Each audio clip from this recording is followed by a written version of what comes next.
Still, I can remember this incident.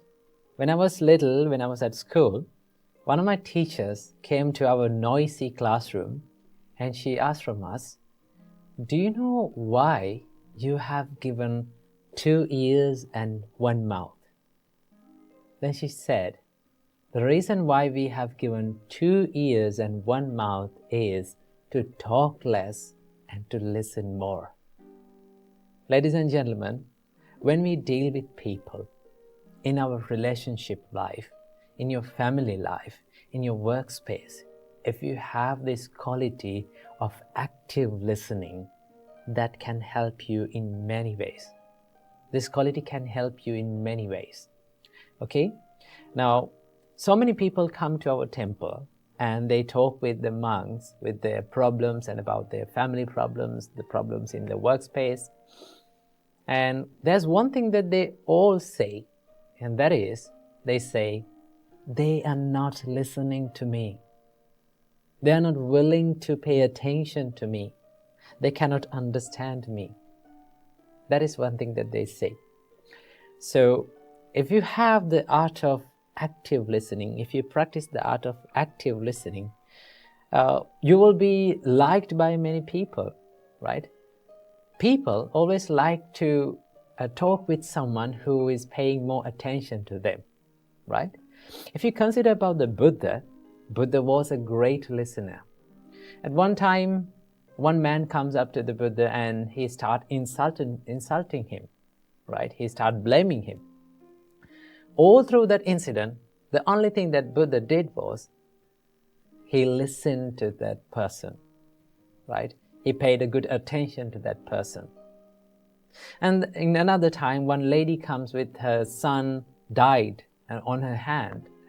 And she was wailing and she was lamenting in front of the Buddha.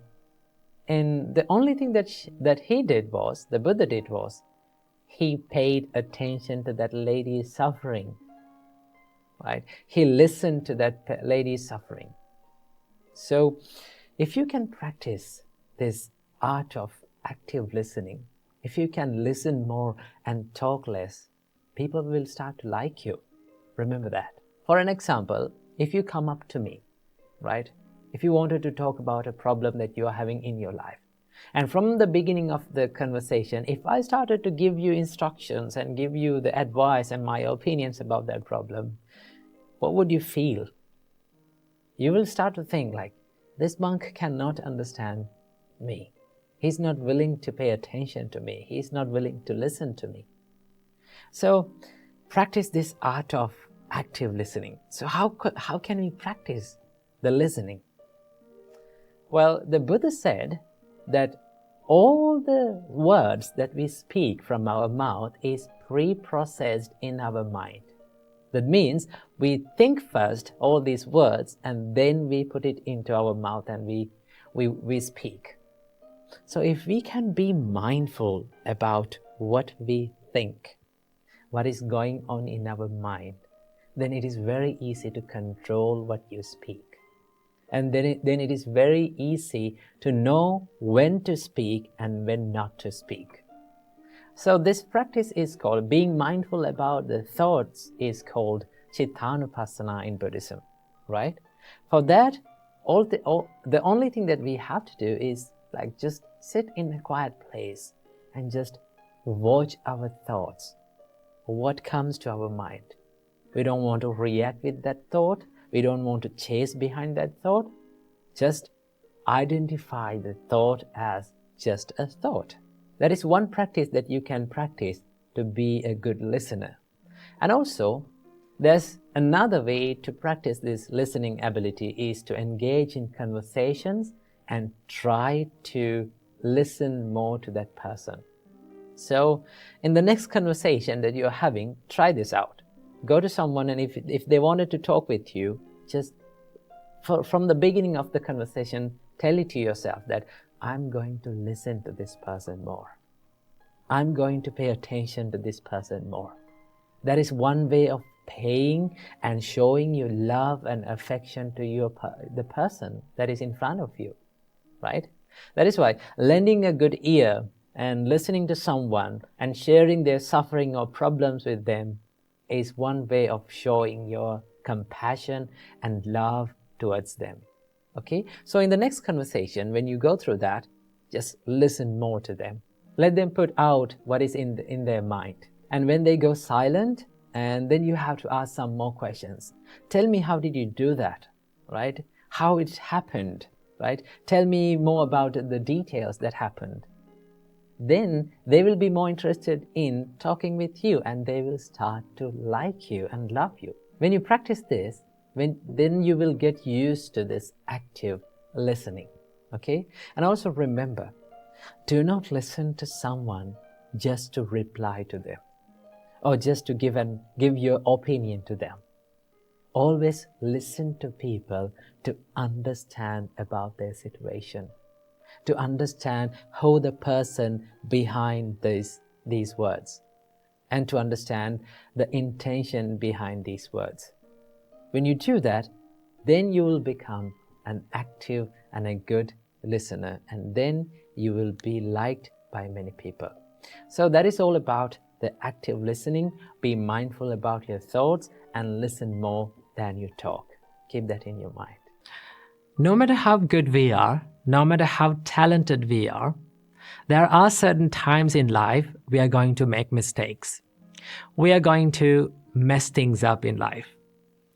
In such times, one of the most common things that we do is we hate ourselves.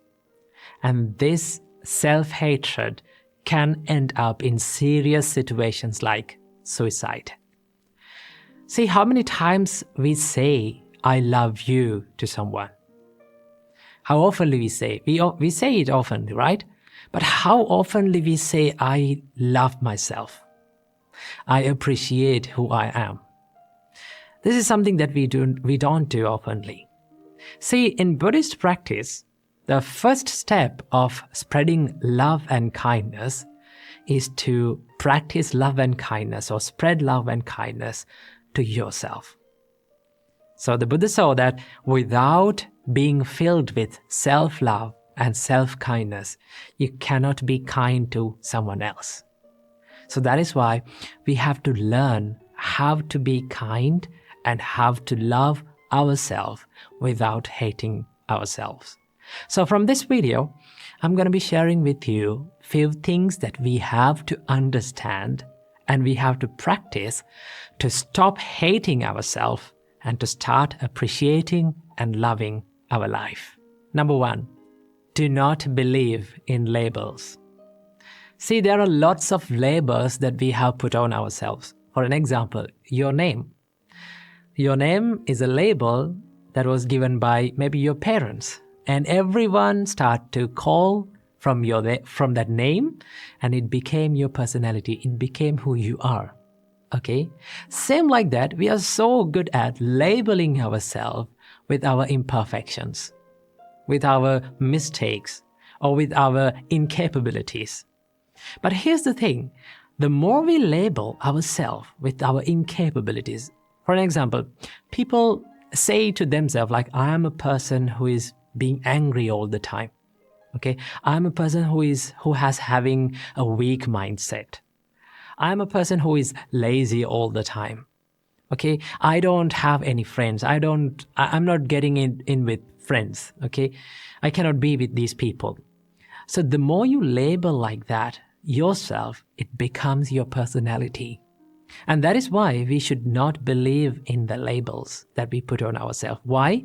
Because a label or your incapabilities or your weaknesses or your mistakes are just a thought pattern. And it is always can be changed. Okay? You can always improve. And that is why we should not label ourselves with our incapabilities and our mistakes or from our weaknesses. We always have the chance to improve and to evolve. Number 2, learn to accept mistakes. Mistakes are the proof that says that we are trying in life and we are not willing to give up on ourselves. Every great person in this world has made mistakes and they have learned from their mistakes, and that is how they evolved and that is how they achieved the greatness. Always remember, the mistakes will never define your character unless you define your character with your mistakes. So do not let your mistakes to define your character. Always you have the chance to improve and move on and make yourself a good person and improve yourself. Believe in it. Number 3, stop criticism. This is something that is very important that we have to focus on in loving ourselves. Stop criticizing yourself. Stop criticizing others. Now here I'm not talking about the constructive criticism. I'm talking about the negative criticism. Okay? Do not criticize others and also do not criticize yourself. Okay? Why we should not criticize others to put others down? In each and every time when we criticize someone, we give the message to our mind that we are better than them. Okay, I am perfect than them. And you set standards to yourself. Most of the time, these are not realistic standards. Okay, and when we cannot live up to our own standards, what happens to us? We hate ourselves. And that is how criticism steals the self-love and the self-value. And that is why we should not criticize anyone. And number 4, believe that imperfection is beautiful. Just take a deep breath and look into this nature. Everything has that one nature that is the imperfection. From the little plant to the great mountain, everything is imperfect. Right? There is no perfectly symmetrical plant in this world. There is no perfectly symmetrical mountain in this world. Everything has the imperfection. And as humans, we also imperfect human beings. Okay? And also that gives the chance for us to evolve. It gives the chance for us to be more productive and be more successful. See, becoming successful and becoming happy is not a destination. It is not a perfection, right? It is always a journey. We have to keep improving ourselves. We have to keep becoming successful, becoming happy. It is a journey that we go through in this life. So when you accept the imperfections, no matter how good we are, no matter how talented we are, no matter how great we are, there will be always imperfections in life. When we accept it, we can focus our kindness and our love towards ourselves. And also, every single day, this is something that you can practice. When you wake up in the morning, just sit on the bed and think, no matter how imperfect I am, no matter what mistake that I do in my life, I'm not going to give up on myself. Right? I keep improving myself. I keep making myself a good person, a happier person, and I will never let go of myself. This is not something that is called selfishness. Selfishness is expecting many unrealistic things from yourself, right? And then when you're not up to your standards, you start to hate yourself. And that is why when you truly love yourself, truly love your imperfections, and truly love who you are and accept who you are, you get the chance to improve and you get the chance to evolve. And these are the things that we have to keep in mind in order to practice the self-love and improve the self-value. So keep practicing these things and make your life happier and healthier. Namo Buddhaya. Namo Buddhaya. Have you seen those people who are walking on slack lines or cables? They do these amazing stunts on these cables. Now, you may think that it is an easy task to do. No, it is the most difficult thing to be balanced on that cable. It is very easy to fall into either sides. Same goes with our life.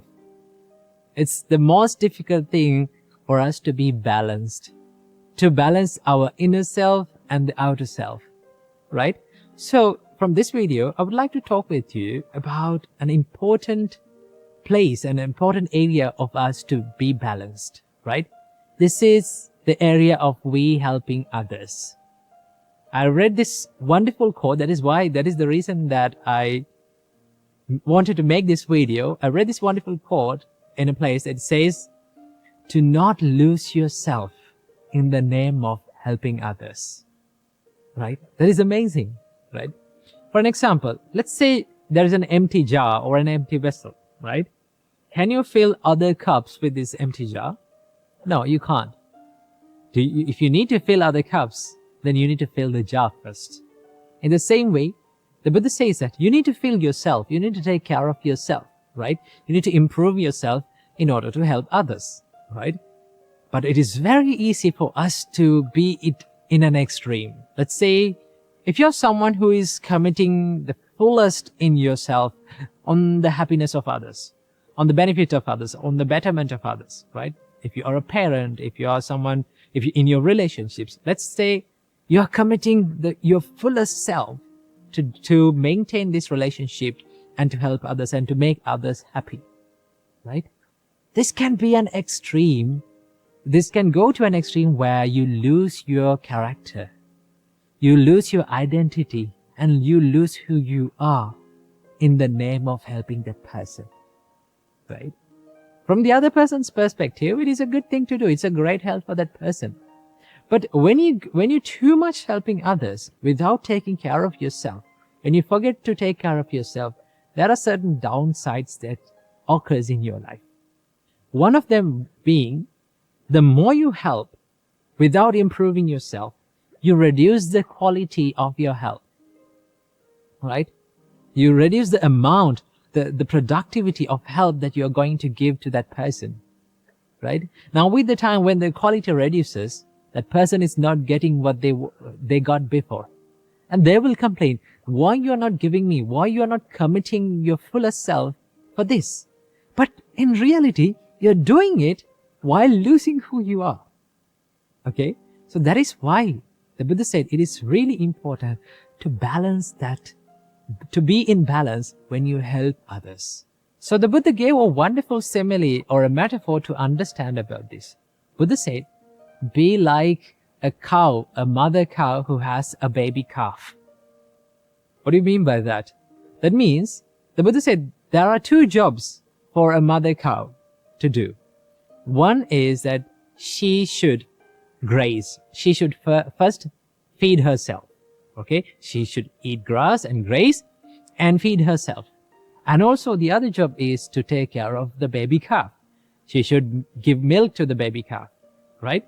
What if this mother cow forget one job?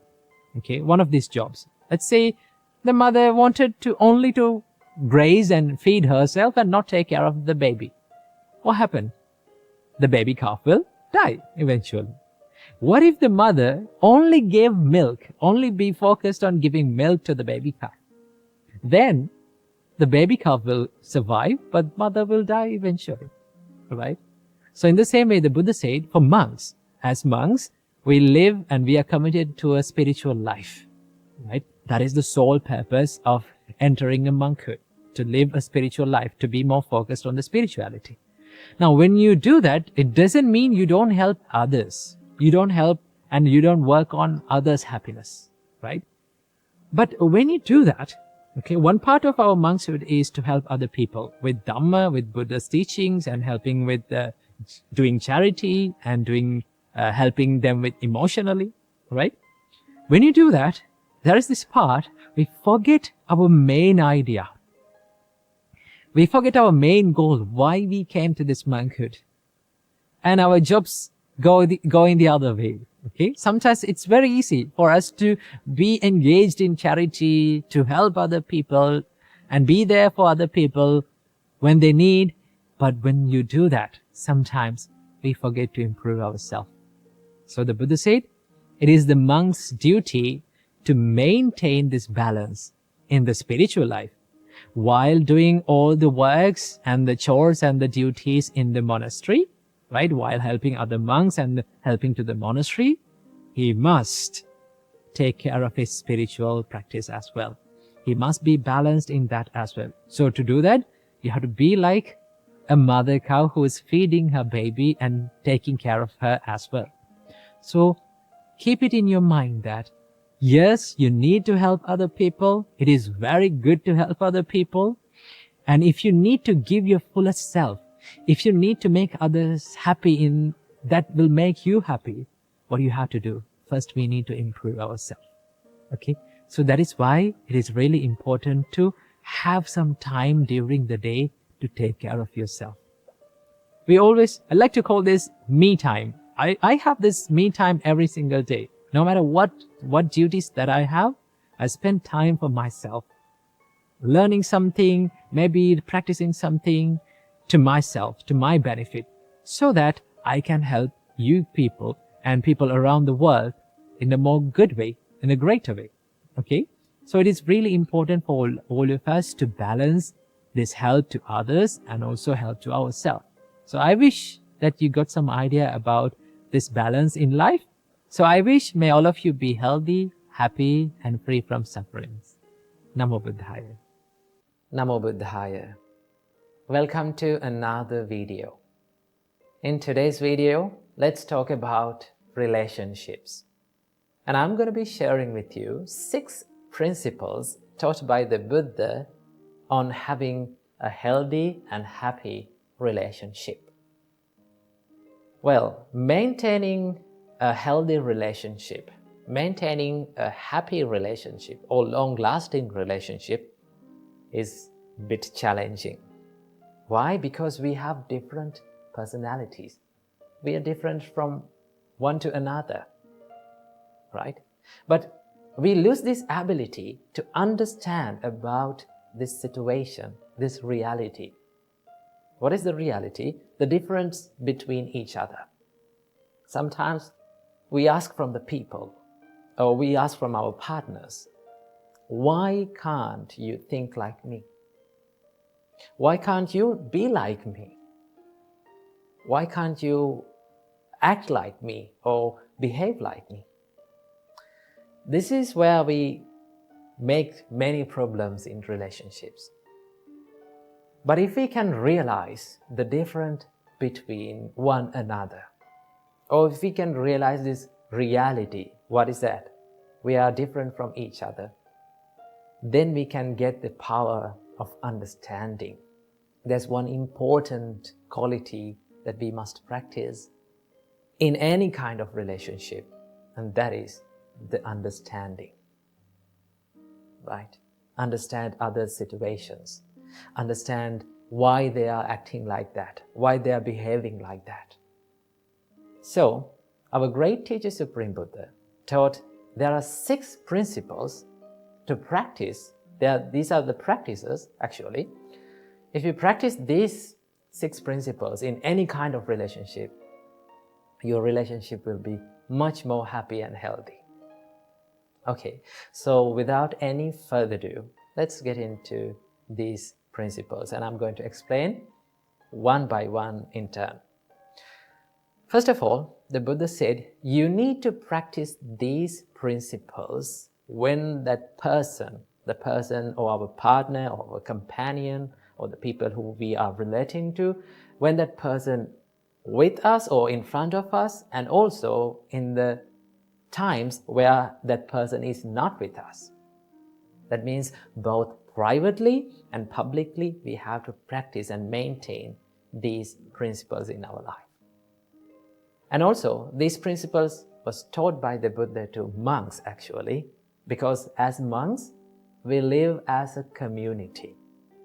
Now in our monastery, we have more than 25 monks.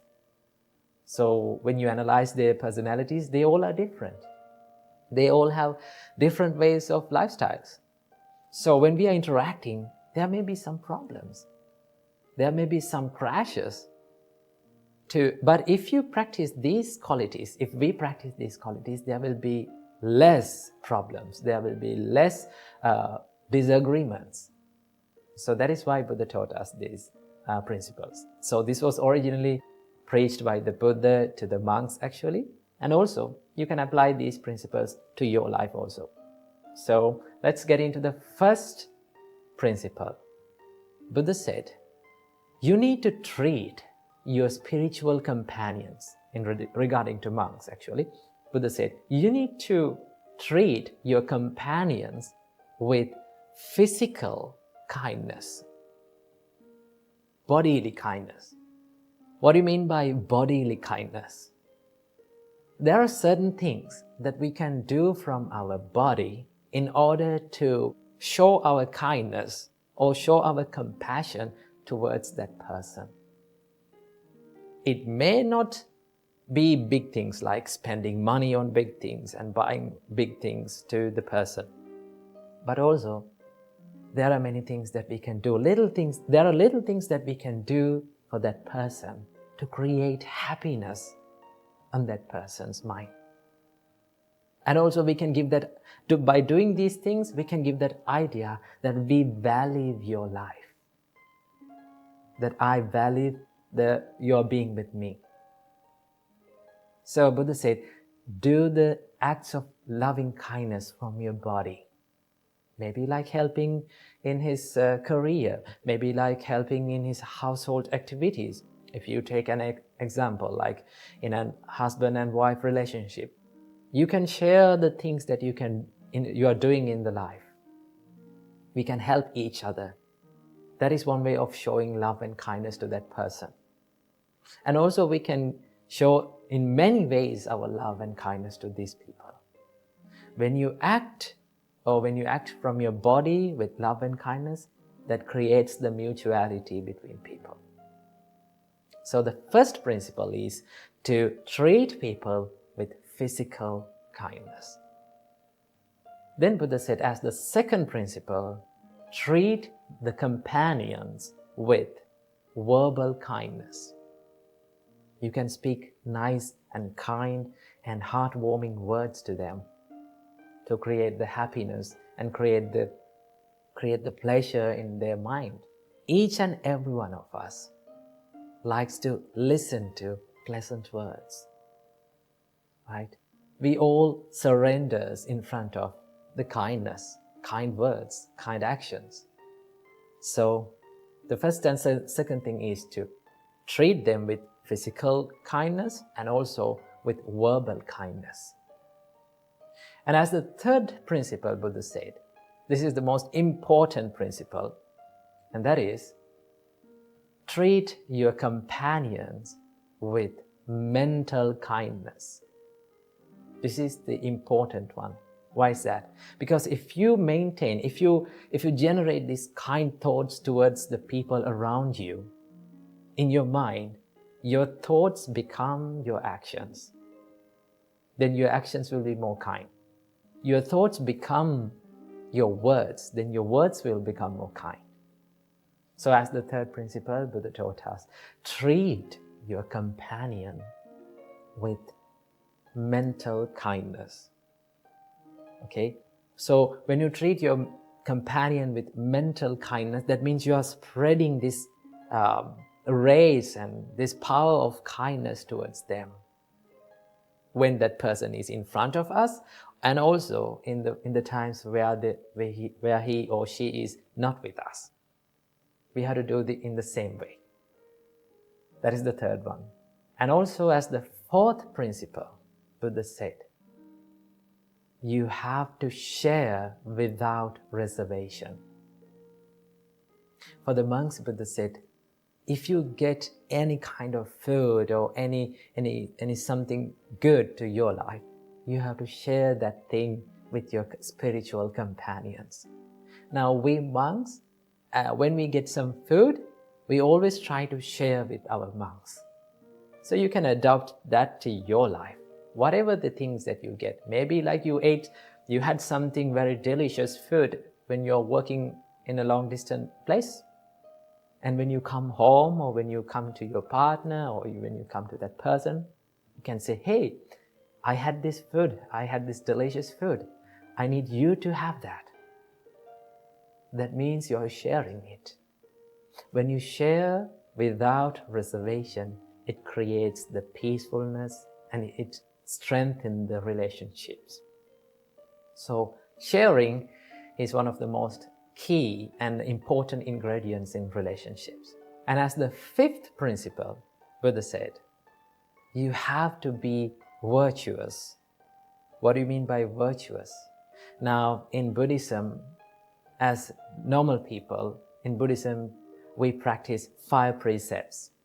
Buddhist people practice 5 precepts: abstaining from killing beings, abstaining from stealing, abstaining from sexual misconduct, abstaining from telling lies, and abstaining from taking intoxicating drinks and drugs or alcohols. So these are the 5 precepts that lay people practice in Buddhism. So when you become more moral or virtuous, it creates the trust in people. Now there's in relationships, in normal relationships, in people, this 3rd precept is very important. In third precept, it simply says you are not cheating your partner. That means it creates the trust and loyalty between the partner and in the relationship. In any kind of relationship, trust is the foundation. Without trust, there is no use of a relationship. So when you become more virtuous, you will create the trust and loyalty in the relationship.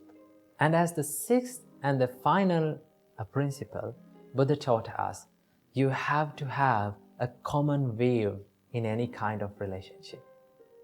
That means, if you can, in a relationship, if both the people, or if everyone work for one dream, work to achieve one goal, that creates the peace in this relationship. Now, as monks, Buddha said you have to have one dream or one goal in your life. There's only one purpose of becoming a monk, and that is to end the sufferings of this long cycle of rebirth and to be enlightened. When all the monks get together and work for that dream, then that will be so much easy to live with them, right? When someone is deviating from that path, that creates the problem, right? So in relationships also, if every one of us can work for one dream or to achieve one goal, then that will be more easy and more happy. So these are the 6 principles that we must practice in any kind of relationship. You can apply these principles to any kind of relationships, whether it is husband and wife, maybe like girlfriend and boyfriend, whether it is like parents and children, whatever the relationship is, you can apply these principles and make it more healthy and happy. So practice these principles, add them to your life, and make your life a better one. So I'm going to end this video with a nice quote that I've read. It says, all relationships go through bad times, but the real relationships get through bad times. So practice the principles and make your life a better one. Namo Buddhaya.